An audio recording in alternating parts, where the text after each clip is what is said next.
Good morning. My name is Tracy Brown, and I want to welcome you to the Sunday morning Science of Mind class right here at CSLDallas. And every week we come together and we pick up the Science of Mind textbook and we read a little bit of it, and then we talk about it, what it has to do with our own lives.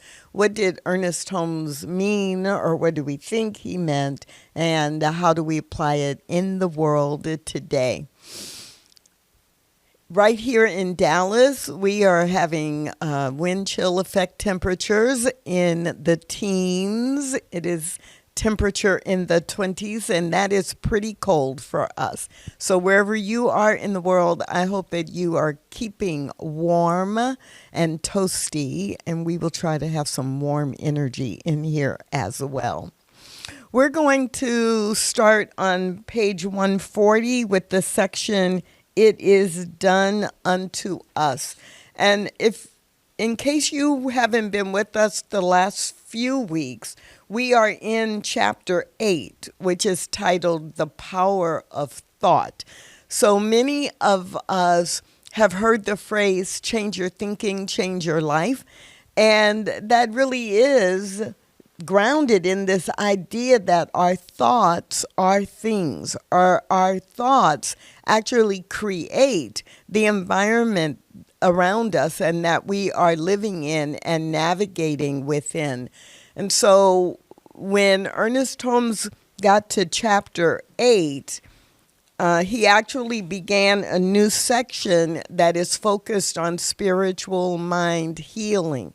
And there are a number of chapters. And of course, we start this idea of mental healing with the power of thought. So on page 140, the subsection in this chapter begins with, It is done unto us. What a marvelous thought to bear in mind, that it is done unto us. We need not coerce. We do not create the power, but we must let this great power operate through us. Repeating, what a marvelous thought to bear in mind, that it is done unto us. We need not coerce. We do not create the power, but we must let this great power operate through us. In the infinity of mind, there is nothing but mind. And what mind does, its operations. This mind is acted upon by our thought, and in this way, thought becomes the law of our lives. It is just as much a law in our individual lives as God's thought is in the larger life of the universe. In all caps, we do not create. We use the power of the one mind which creates for us. Repeating that one sentence, or those two sentences. We do not create. We use the power of the one mind which creates for us. Continuing, our beliefs and our deep-seated convictions inevitably outpicture and reflect themselves in our experience and environment, both in the physical condition of the body and in the larger world of our affairs. What we outwardly are and what we are to become depends upon what we are thinking. For this is the way we are using creative power. The sooner we release our minds from the thought that we have to create, the sooner we shall be able to work in line with spirit. Always we use, we never create anything. The united intelligence of the human race could not make a single rosebud, but our thought combined or centered in mind, is using the creative power of the universe. Taking a breath. I'm going to go ahead and read through the remainder of this section, then we'll talk about the whole thing. Top paragraph on page 141. Law of life is a law of thought, an activity of consciousness. The power flows through us. The Spirit can do for us only what it can do through us. Unless we are able to provide the consciousness, it cannot make the gift. The power behind all things is without limit, but in working for us, it must work through us. Realizing then that while the power is limitless, it must become operative through our own thought. We shall see that what we need is not some greater power, but a greater consciousness, a deeper realization of life, a more sublime concept of being, a more intimate concept of an already indwelling God who is personal to us by virtue of being personified through us. End of sentence, end of paragraph, end of section. OMG. It is done unto us. And now, if you're like me, you've heard that phrase before. You may have even grown up with that phrase in a different context. But it's so easy for our brain to translate, it is done unto us, as if we are a victim and there is some outside element or person or energy that is actually deciding what will happen in our lives and then doing that to us, and we just sit back, wait, and relax and take in whatever it does to us.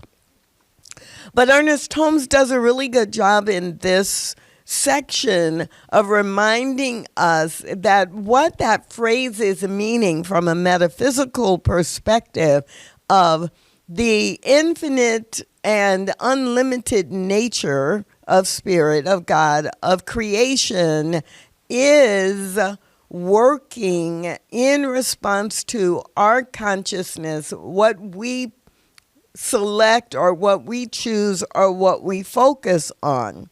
And it, capital I, it, then is responding to and delivering that which we have claimed. There's a lot of confusion sometimes for people who are relatively new to the new thought perspective or to universal spiritual principle, in always thinking that there's something external that is deciding for us. So Ernest Holmes does an excellent job in this section, in these two paragraphs, of reminding us that it is our thought which is placing a demand upon the universe. And while spirit or God is unlimited, it is limited in what it delivers to each one of us individually and all of us as humanity collectively. It is limited by what we are ready to or willing to receive. So it's not that God has limits. It's we actually put limits on God based on what we believe needs to happen or what we believe can happen and is possible. So it is done unto us as we believe is what you often hear. You hear the full sentence, it is done unto us as we believe. It is done unto us as we are willing to receive. So I'm going to highlight 3 or 4 quotes from these 2 paragraphs. And as I do so, I want you to be thinking about how does that apply to me? Or when have I experienced that? Or what the heck does that mean anyway? I don't get it. And then we can have something to talk about for the next 30 minutes. So, it is done unto us on page 140. Of course, I want to reread the text that Ernest Holmes put in all caps because obviously anything in italics and anything in all caps is important. So in all caps, we do not create. We use the power of the one mind which creates for us. Sometimes people get really confused by these two sentences because we do think of ourselves as creating. We tell each other we have responsibility for creating our lives. But what you will hear often is we will say we are co-creating. We are co-creating with the universe. And it's because of this that is in all caps that we understand we are co-creating. We are setting the direction, but we don't actually know how to create the result, but God does. So again, we do not create. What we're doing is we use the power of the one mind which creates for us. And then lower in that paragraph, he enforces it by saying, what we outwardly are and what we are to become depends upon what we are thinking, for this is the way we are using creative power.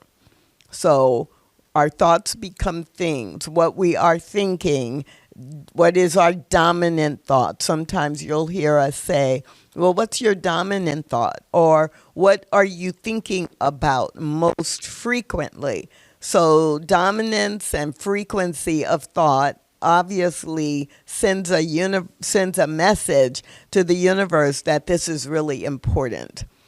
And I would add, just in case it's helpful, that we often will talk about how we feel about something also is a contribution to whether or not it manifests. And so feelings in this context are the thoughts or the messages that we are attaching to what we say we want. And so our thoughts and feelings are inputting the direction into the universe. So when Ernest Holmes writes near the bottom of that paragraph, what we outwardly are and what we are to become depends upon what we are thinking. That is what that's referring to. And then on page 141, I don't know, I just kind of want to read this whole paragraph all over again. I love this paragraph so much, but let's see what I can excerpt from that paragraph since I've already read it. Second sentence, the spirit or spirit can do for us only what it can do through us. Unless we are able to provide the consciousness, it cannot make the gift. It can only do for us what it can do through us. And think about that, both in your personal individual life and in how your life contributes to the collective experience. So we're having this conversation on the weekend related to or connected to the Martin Luther King Jr. birthday holiday. And so when we think about spirit can only do for us what it can do through us, it reminds us that all of us are required to, or not required to, all of us are contributing to whether or not we experience equity and justice, or the experience of love for all humanity, based on the fact that spirit can only do that if it can do it through us. And so we are contributing to our individual life experience, and we're also contributing to the collective experience in our neighborhood, in our city, in our state, in our nation, and all over the globe. And then finally, I hope you're thinking, because this is the final highlight I'm going to repeat, and then we're going to go to your comments and questions. Realizing then that while the power is limitless, it must become operative through our own thought. We don't need a greater power, we need a greater consciousness. We don't need a greater power, we need a greater consciousness. And the universe simply says yes to that consciousness, that expansion, that elevation that causes us to replace a consciousness of lack or limitation with a consciousness of love and expansion. So with that, I want to hear from you, and you, and you, and you, and you, and you. So, Ryan, please give us some instructions. Yeah, absolutely. And good morning, Dr. Tracy Brown. Love having you here. And good morning, everybody here in the room. And good morning to all the people who stayed home that I see online. You know who you are. I see you. And good morning. So, on that note, as Dr. Tracy said, this is an engaging conversation. We'd love to hear from you either way. I have a microphone out here in the audience if you guys want to just raise your hand, and we'll pass it amongst one another. And for the folks who are joining us via online on Zoom, you can always hit the raise your hand icon, or you can put your question or comment inside of the chat. And I do see there's a question. It's a question for sure. That's in here. So on Facebook or in Zoom? No, this is inside of Zoom, but I'll ask it. It's a rabbit hole. Yes. Anyways, so for the folks on Zoom, yes, you can go ahead and raise your hand, and we'll call you into the room. And I do see somebody who has their hand raised on here as well too. So I'll start off with the question, and before I start, I always like to keep them anonymous, so that way we can have it. If it's in the chat? Yes. It's anonymous, okay. It's always anonymous, yeah, absolutely. Dr. Tracy. Yes? How do you define consciousness? Well, that's a great question. So let's not just say how Dr. Tracy defines consciousness. So, let's talk about in science of mind, when we use the term consciousness, what are we talking about? And this is a great question because there's so much that happens in all of our brains because our society has become so psychologized that it's easy to confuse psychology definitions with the way that we use consciousness when we're talking about spiritual topics in science of mind or in New Thought. Dr. Petra has many times said if she were rewriting this book, The Science of Mind Now, in the 21st century, she would title it The Science of Consciousness instead of The Science of Mind.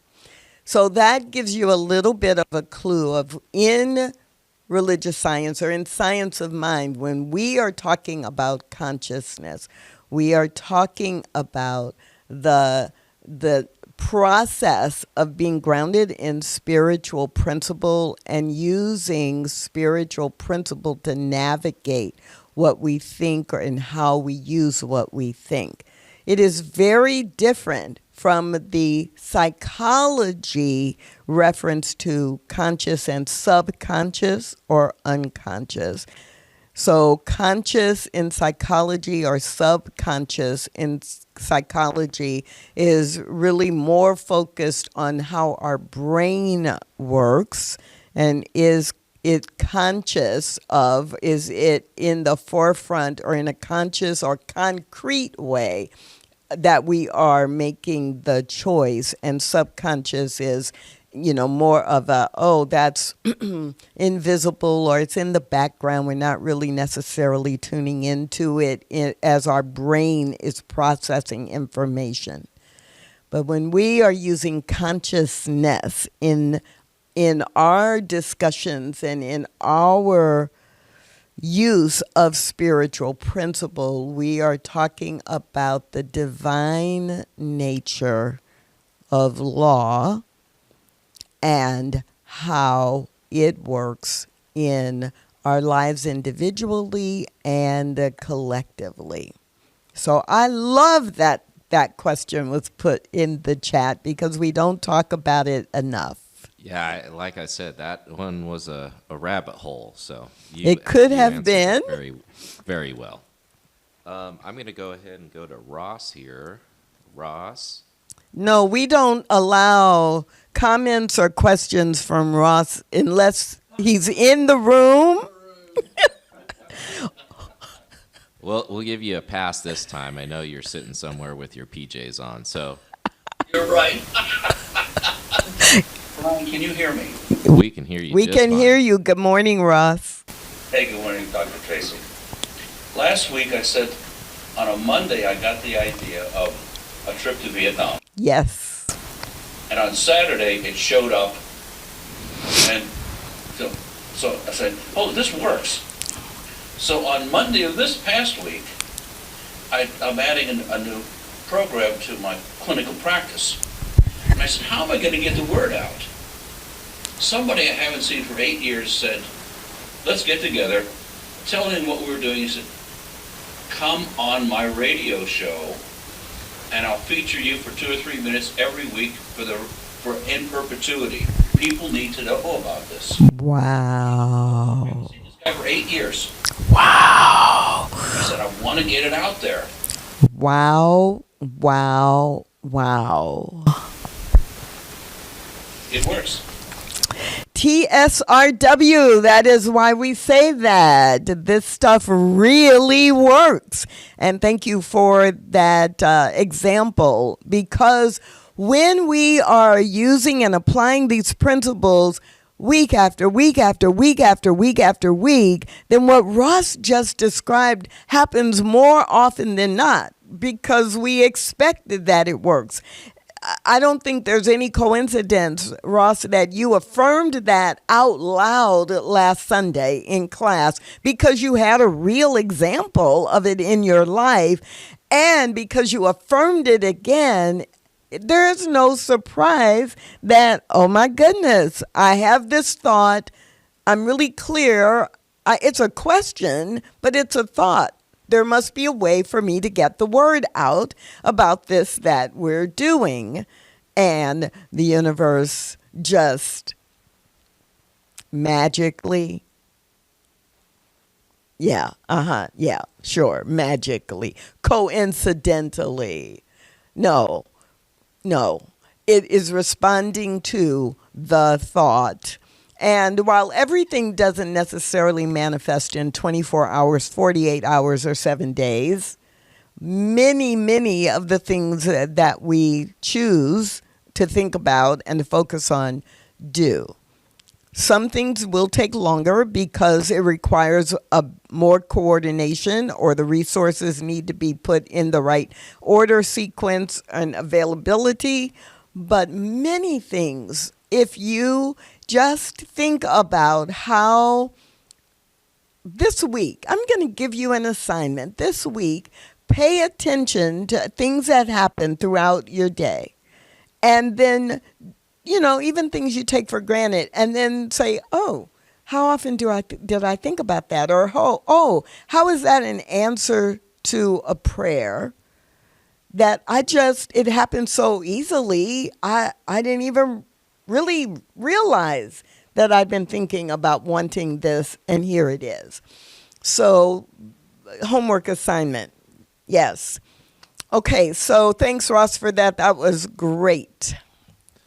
All right. I just want to poll here in the room before I moved back online. Anybody thoughts, questions? Oh, yep. Can you hand him the microphone? Say your name. Hello, I'm Jerry, and I just wanted to say I can, better see that even if I allow an idea to come to mind over and over and I don't put much energy into it, and so I think, oh, it's not doing anything, it doesn't matter. But if I let it come to mind long enough over weeks or months or years, it tends to show up. So that's encouraging me to be more mindful and not just let ideas and thoughts casually show up. I guess maybe every time it comes to mind, the universe adds a little more energy to it until it shows up unless it's changed. Oh, I love that, because so often and so much of what is happening in our lives every day is actually the result of kind of like the drip method. And then I realize, oh yeah, I've thought about that a lot. I wasn't like focused on it, but I've thought about that a lot over the last 3 or 4 months. And when it happens, or that person shows up in my life, or an opportunity shows up, I will hear myself think, oh yeah, that's really good. Oh yeah, I didn't ask for that, but I have been thinking about it. The caution is this. Often what we think about in kind of that drip method is all the things that are not working. What I don't want, right? What irritates me.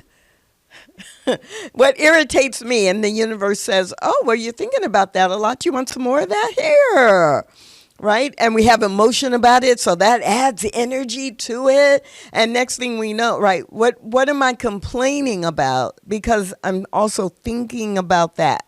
And the universe will give me more of that, or things that will give me that same level of irritation or complaint.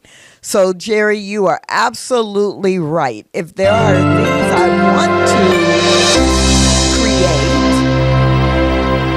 to co-create, right?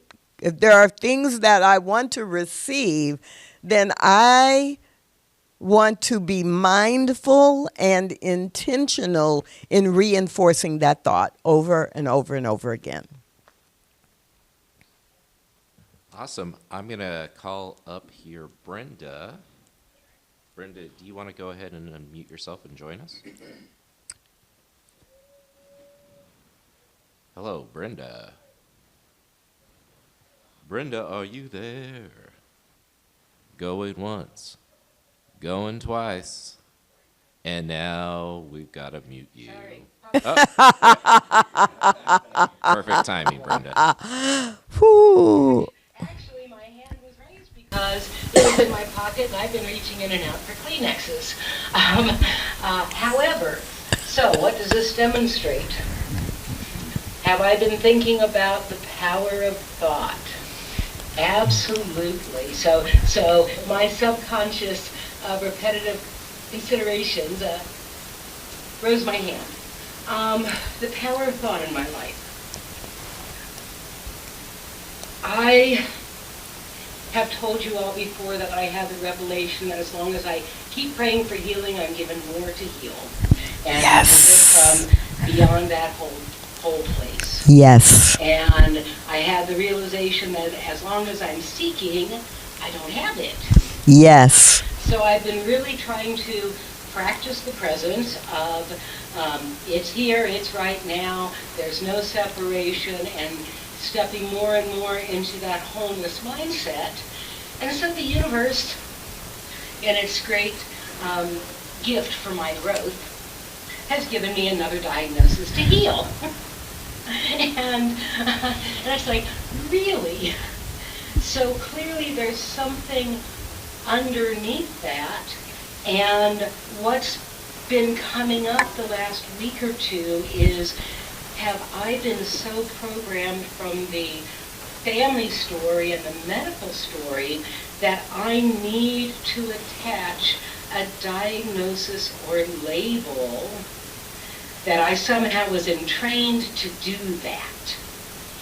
And now, in having that awareness, I am pulling the threads to try and disentangle that knot between medical knowledge, programming of a need of diagnosis, being definitely done with having to prove I can heal over and over again, and ready to move on beyond that.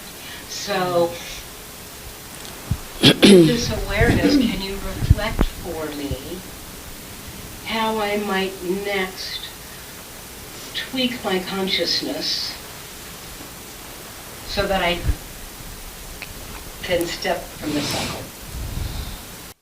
First, I simply take a breath, knowing and claiming that Brenda's body, every cell in Brenda's body knows how to work cooperatively with every other cell to reflect and to demonstrate wholeness in every moment of every day.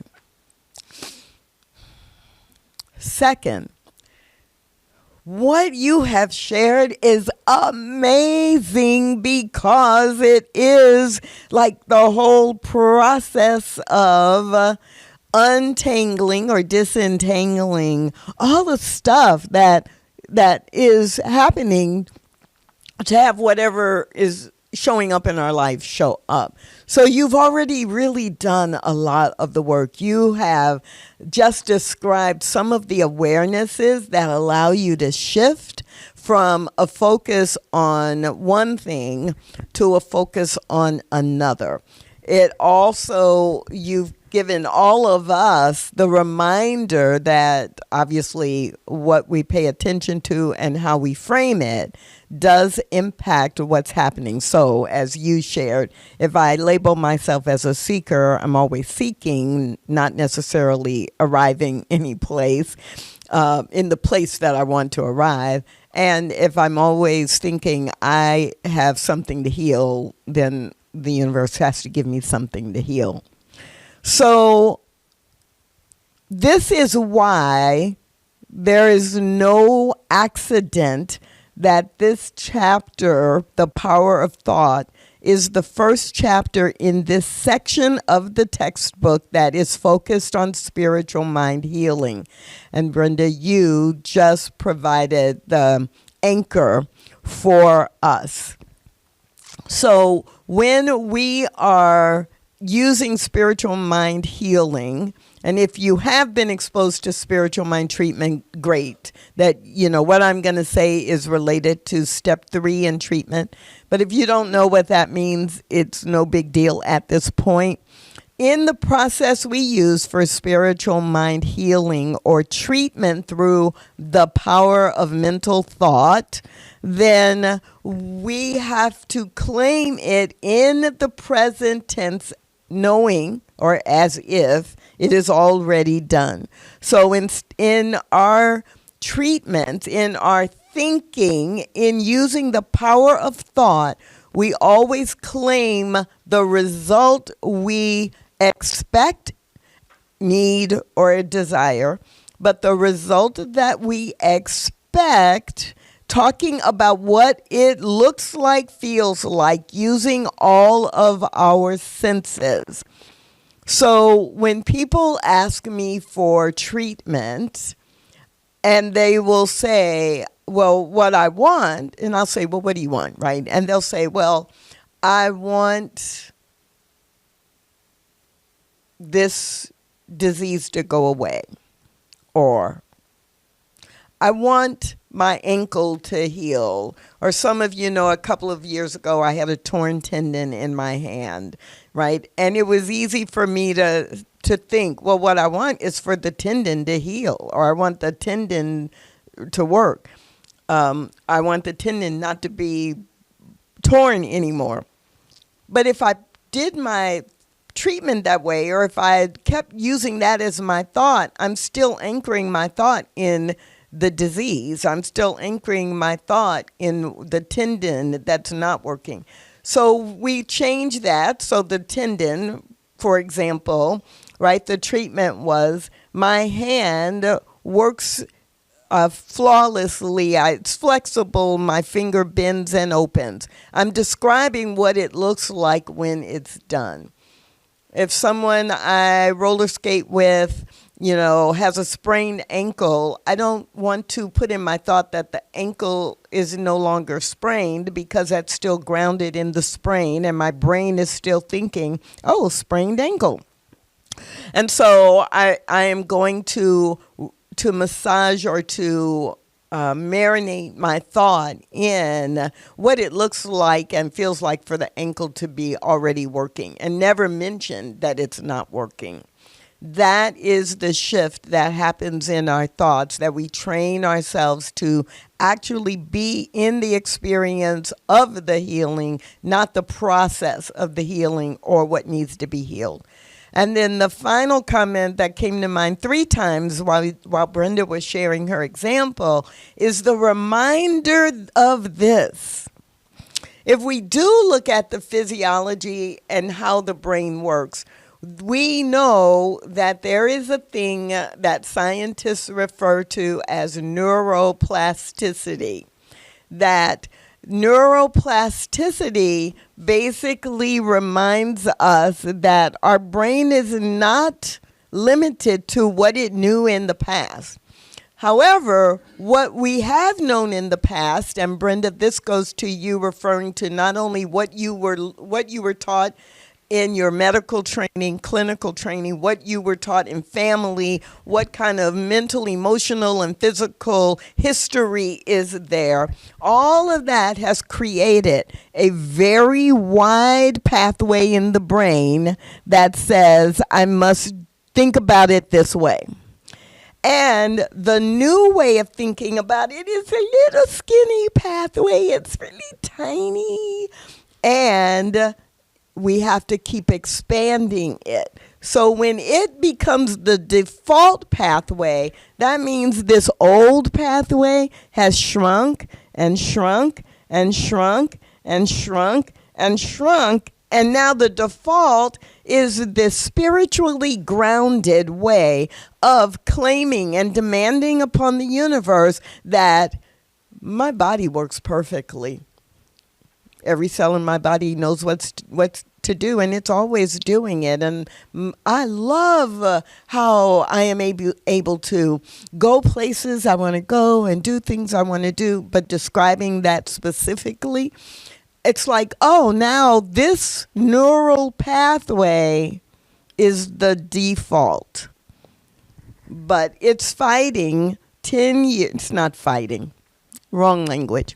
It is replacing, as it expands, it is replacing pathways that have taken decades to develop until they don't drive our normal behavior. So that's what I think about that, Brenda. All right, I do have a question in here for the chat, so I'm just going to read this. It says, I have often wondered why science of mind tends to reject the notion of magic or miracles, and I'm air quoting that for you, and instead focus on words like law, principles, thoughts, or consciousness. So read it again. Yeah. Please. I have often wondered why science of mind tends to reject the notion of magic or miracles and instead focuses on words like law, principles, thoughts, or consciousness. And what is the name of our philosophy? Science of mind. Like in unison? Science of mind. Ernest Holmes was very clear.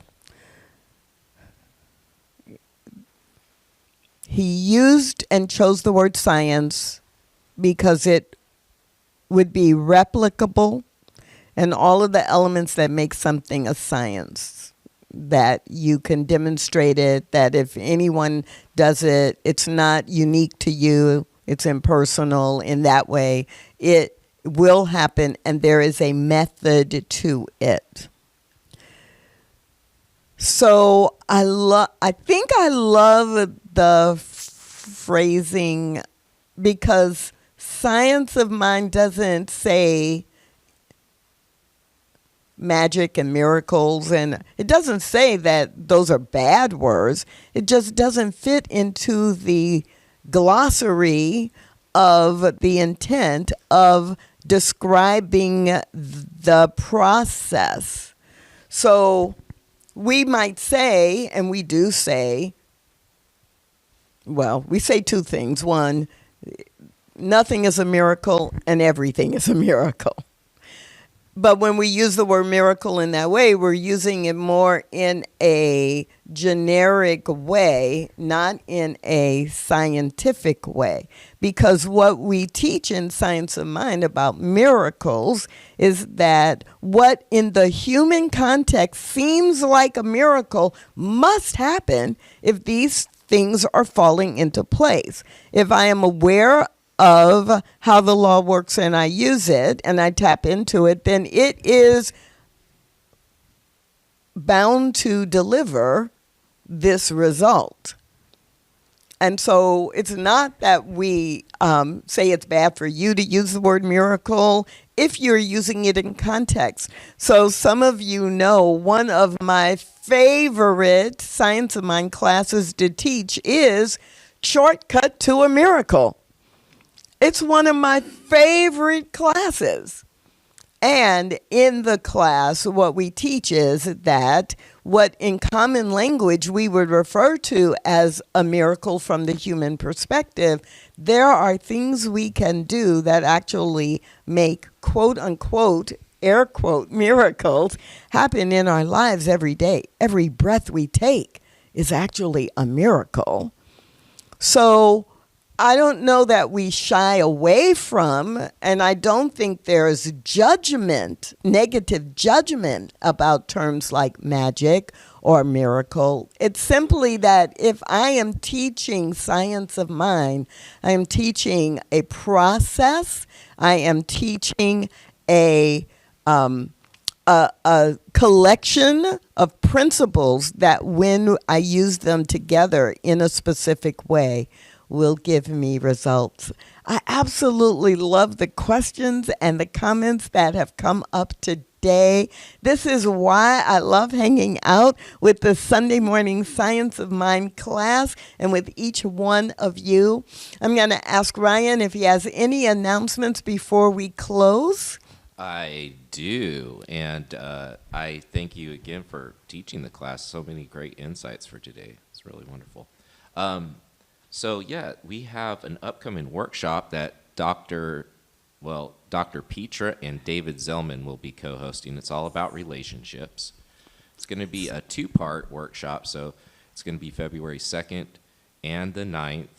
And a special note, she wanted me to make sure to tell people, if you're a Super Bowl fan, you will be let out in time for the Super Bowl, so just FYI on that. But it's a great thing.